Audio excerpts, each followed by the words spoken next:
शिवाजी विद्यापीठ ते सरनोबतवाडी दरम्यान असलेल्या रेणुका मंदिर परिसरात भारतीय जनता पार्टी कोल्हापूर दक्षिणच्या वतीनं एक डिजिटल फलक लावण्यात आलाय।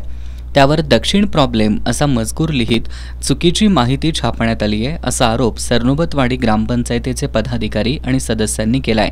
आज ग्रामपंचायतीत पदाधिकारी, सदस्य आणि ग्रामस्थांनी याचा निषेध करत माजी आमदार अमल महाडिकांच्या निषेधार्थ घोषणाबाजी केली। सध्या कोल्हापूर दक्षिणमध्ये आमदार ऋतुराज पाटील यांच्या माध्यमातून विकास कामांचा धडाका सुरू आहे। त्यांच्या माध्यमातून गावागावांमधील कोट्यावधी रुपयांची विकास कामं मार्गी लागली आहेत। हे सगळं असताना 5 वर्ष गायब असणाऱ्यांनी विधानसभा निवडणुकीच्या तोंडावर अशा पद्धतीचा फलक लावून गावकऱ्यांची दिशाभूल करण्याचा प्रयत्न केलाय असे आरोप ग्रामपंचायत सदस्य आणि ग्रामस्थांनी केलेत। माझे आमदार यांनी काही दक्षिण मतदारसंघात बोर्ड लावलेले आहेत की प्रत्येक गावाची दुरावस्था म्हणून, तसेच सरनोबतवाडी गावामध्ये सुद्धा आमच्या बोर्ड लागलेला आहे की घाणीचे साम्राज्य, परत अंगणवाडी दुर्लक्ष, कचऱ्याचे ढिगारे, हे असे बोर्ड लावलेले आहेत।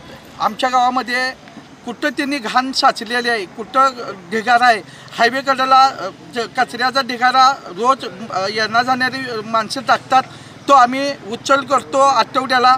आणि आमचे गाव तसं सांडपाणी असू दे, कचऱ्याच्या माध्यमातून असू दे किंवा सुखसुविधेच्या माध्यमातून असू दे, आमचे गाव तसं चांगल्या पद्धतीनं नियोजन आम्ही केलेलं आहे। तसेच आमच्या गावामध्ये आमचे दक्षिणचे लाडके आमदार ऋतुराजदादा पाटील यांनीसुद्धा नाही म्हटलं तर 7,30,00,000 रुपयाचा निधी आणलेला आहे।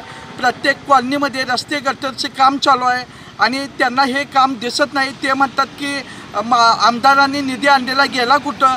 त्याने सरनोबतवाडी गावात येऊन आम्हाला विचारावं की तो निधी गेला कुठं, आम्ही तो निधी सांगतो कुठं गेला आहे। तसेच त्याने आमच्या गावासाठी त्यांच्या सहकार्यातून एक घंटागाडीसुद्धा उपलब्ध करून दिली।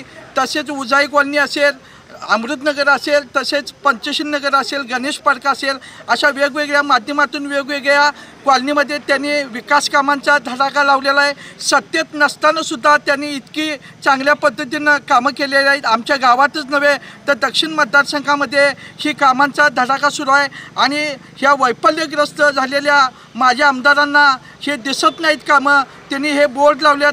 त्याचं आम्ही उत्तर म्हणून आम्ही सरनोबतवाडीचे ग्रामपंचायत, तसेच ग्रामस्थ, तसेच त्यांचे ऋतुराजदादा आणि बंटी पाटील प्रेमी हे आम्ही त्यांना उत्तर हे या माध्यमातून देत आहोत। त्यांनी गेल्या 5 वर्षापूर्वी त्यांनी काय केलं होतं, आता ह्या 5 वर्षात ते आता त्यांना ह्या 5 वर्षातच आता सुचलं का हे घाणीचं साम्राज्य? 5 वर्षात त्यांना एक खड्डे दिसले का? 5 वर्ष ते गेले होते कुठं?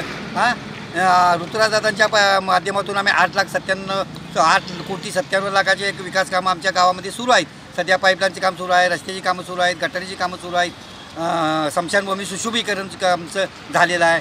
अशी विविध कामं ऋतुराजदादांच्या आमदार फंडातून झालेली आहेत।